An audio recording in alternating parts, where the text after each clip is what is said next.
வந்து தெஞ்சியந்தல் வந்து நான் பேராவூரில் வந்து இப்போ இருக்கேன். பேராவூரில் வந்து வீடு கட்டி அங்கேயே இருக்கேன். அப்பா அம்மா வந்து தெஞ்சியந்தல் இருக்காங்க. நான் ஊருக்கு போயிட்டு எப்போ வருவேன். நேற்று வந்து எங்கள் ஊரில் வந்து கும்பாபிஷேகம் நடந்துச்சு. அந்த கும்பாபிஷேகத்துக்கு போயிட்டு ஒரு 3:30 போல் நான் ஊருக்கு மறுபடியும் பேராவூருக்கு அந்த கும்பத்தில் உள்ள தண்ணி எல்லாம் எடுத்துகிட்டு இங்கே ஊருக்கு கொண்டு வரதுக்காக நான் ஊருக்கு கிளம்பிட்டுருக்கல. நான் வந்து முதலூர்லேருந்து துரத்தி இந்த வளையிற வழி, அந்த வளையிற வழியில் ஒரு கார் வந்து வேகமாக வந்துச்சு. வந்து கார் வேகமாக வந்து என்னை இடிக்கிற மாதிரி வரவும் நான் டக்குன்னு அங்கிட்டு ஒதுங்கிட்டேன். ஒதுங்கின உடனே ஏன்னா இவ்வளோ கார் ஸ்பீடாக போறிய அப்படின்னு நான் கேட்ட உடனே அவங்க கார் அங்கேயே பக்கத்தில் நிப்பாட்டினாங்க. ஏன்னா வந்து அவங்க ஊர் வந்து அன்றைக்கில இருக்குது, ஃபங்க்ஷன் நடக்கிறதுனால ஆள் இருக்கிறதுனால நிப்பாட்டினாங்க கார்.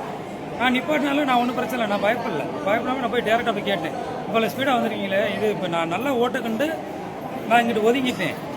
இதே ஒரு பெரிய ஆளோ ஒரு சின்ன பசங்களோ எவனோ ஒரு பைக்கில் வந்திருந்தா கண்டிப்பாக நீங்கள் அடிச்சிருப்பீல்ல அப்படின்னு கேட்டேன். அப்படின்னு கேட்ட உடனே ஏன் ஊருக்குள்ள என்ன ஏடா அப்படின்னு இந்த சேப்பு வச்ச கயிறை பார்த்துட்டாங்க.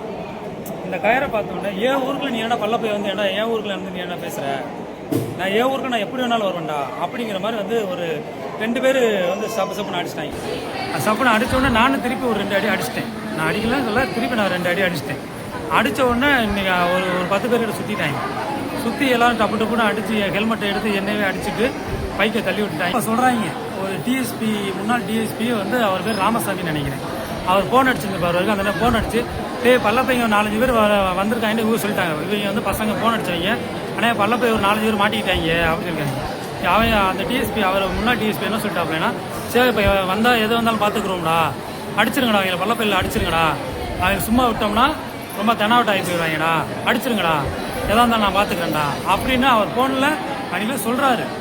அவன் இந்த கயிறை பார்த்து தான் என்னை அடித்தாங்களே, பல்லப்பைன்னு ரொம்ப இழிவுபடுத்துறதை என்னை அடித்தாங்க. அதான் அடித்து ரொம்ப அங்கிட்டு கிட்டத்தட்ட ஒரு 60-70 பேர்கிட்ட வந்துட்டாங்க. ஏன்னா அந்த ஒரு தோப்பு மாதிரி இருக்குது, அந்த தோப்புக்குள்ள இருந்து சரக்கு அடிச்சுட்டு இருந்திருப்பாங்க. ஒரு 20 பேர் அந்த ஃபங்க்ஷனுக்கு வந்து சரக்கு அடிச்சுட்டு அங்கேருந்து ஓடினா நான் இங்கிட்டும் போக முடியல, சுற்றி லாக் பண்ணிக்கிட்டாங்க. எங்களால் ஒரு 4 பேர்னால ஒன்றும் பண்ண முடியல. ஒரே ஒரு பையன் மட்டும் அடித்தோடனே அவன் ஓடிட்டான். ஏன்னா உடனே கண்ணில் ரத்தம் வந்தோன்னு போயிட்டான்.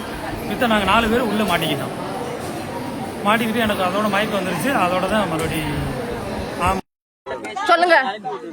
பைக்கில் போய்கிட்டு இருந்தேன். கார்ல வேகமா வந்தாங்க. ஏன்னா ஏற்ற மாதிரி வந்து 3 பேர் ஹெல்மெட்டோட சாப்பிட்டாங்க. அதோட பசங்க போன கேட்டா பொம்பளை வந்துட்டு நீ எப்படி ஏன் அடிக்கணும் அவங்க கேட்டாங்க. அது முதல் இம்மாட்டம் வந்து நான் கட்டி இருந்தான், அதனாலதான் அவன் அடிச்சான்.